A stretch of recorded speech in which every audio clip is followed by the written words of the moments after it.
everyone, welcome to Online Help Guide. Today in this video, I'm going to show you how to make AI trending images for free.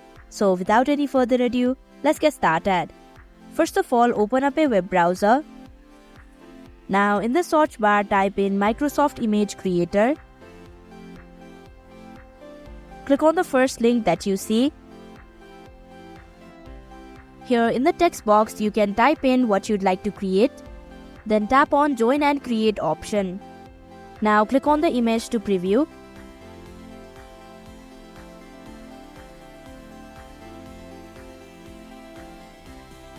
If you want to download this image, then simply click on the 3 horizontal dots in the right hand side of your screen.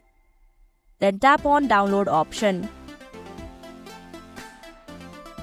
And you'll get this image without any watermarks. So that is how you can make AI trending images for free. Thank you for watching Online Help Guide. Hope this video was helpful. If it was, hit the like button and comment down if you have any questions or feedback.